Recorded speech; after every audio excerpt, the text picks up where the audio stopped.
The idea of depression to me is like sad and, just kind of like listless and not having any energy. But frustration and anger, it's bubbling under the surface. At least that was my experience in going through depression in various times of life and realizing that, hey, according to the experts, frustration and anger is one of the symptoms.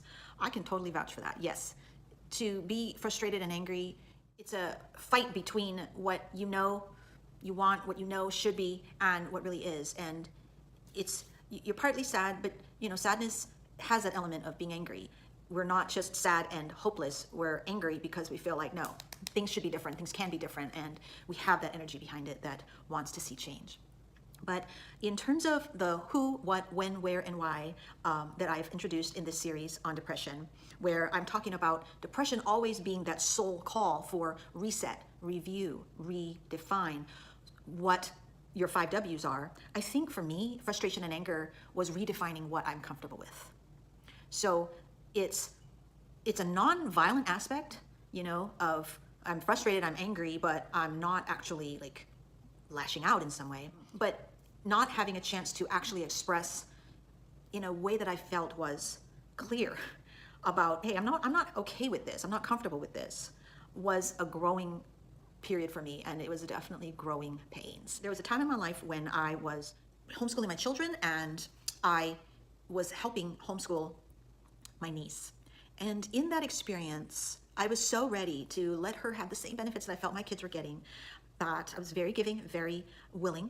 And yet it was an exposure to being so capable myself that when I would ask for her dad to pitch in like, you need to like walk her through what she's going through when she has homework because she didn't complete it at my house when we were doing work.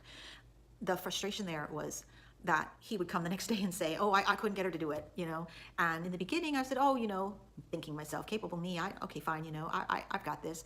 But after a while, that frustration was really about being depressed, that when you ask for something from someone else, they didn't step up. They just didn't ask of themselves the fortitude and the things that they needed to pull together to say, I'm going to make this happen. This is my responsibility. Have you ever experienced that? And is that maybe a part of what you are going through in terms of depression and being frustrated and angry, is just feeling like, gosh, I'm really depressed that in this world there is that experience of, I'm willing to do my part. I do my part very well. I hold myself accountable. And this person, especially someone who's close to you, they're not asking of themselves the same level. Well, that was my experience. And we have worked through that, and I have made peace with that. So in sharing that information here, it's not to throw anyone under the bus. It's just my personal experience of something that we all go through, right? We've all had people in life, coworkers, friends, a spouse, an adult child, that we can say, I have a reasonable right to expect something out of you, in the sense that we're supposed to be partnering in getting this job done, getting this mission accomplished. I had to be uncomfortable first, and I had to kind of get so much to the point that I'm not comfortable with it that I could say, I'm going to speak up for myself. And in the sense that sometimes, I'm not specifically talking about my brother-in-law anymore, but in the sense that we have to speak up for ourselves. There are going to be people who will say, oh, you wouldn't believe what she did. You wouldn't believe how she, just left me high and dry. And other people are going to hear that other person's version and not realize that maybe you just had enough. So if you're feeling depressed in that frustrated and angry sense, ask yourself if maybe it's helping you just finally own the things that you already know you're not comfortable with, that you don't feel like you have to justify that, and you don't have to prove to everybody, no, I wasn't the bad guy in this situation. And you can, again, bring it back to Spirit knows my heart, Spirit knows my giving, and my servant attitude toward the greater good and achieving whatever mission I'm trying to achieve. But finding that ability to say, balance is my job.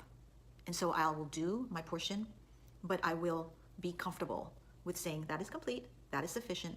And if others seem to want to badmouth me about that, I won't worry about whether or not I can actually change someone's mind about, hey, I am not a horrible person, and simply get settled with that kind of discomfort. It's just not even worth trying to change. There will always be people who will see things from their point of view. And so if you're working to be in that circuit of letting Spirit encourage you and assure you that you're okay where you are, then you can say, I'm now in a new definition of what I'm comfortable with. I'm comfortable with standing still. I'm comfortable with staying right here and doing my part and just saying this expression of that is where I find the value.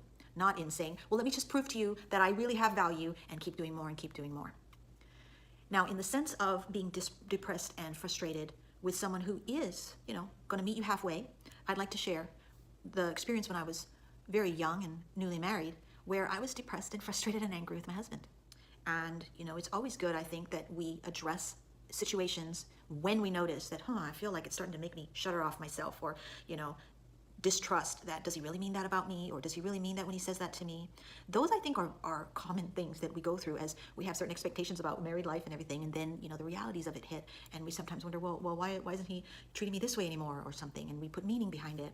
So in the case of being with my husband, and he was willing and always has been willing to meet me halfway, the best thing that happened was, in terms of me thinking, wow, he's not showing me certain interest, so maybe he doesn't find me attractive anymore. What kind of crazy thinking is that? But we'll immediately jump to conclusions, and that's just one example. But this is the time.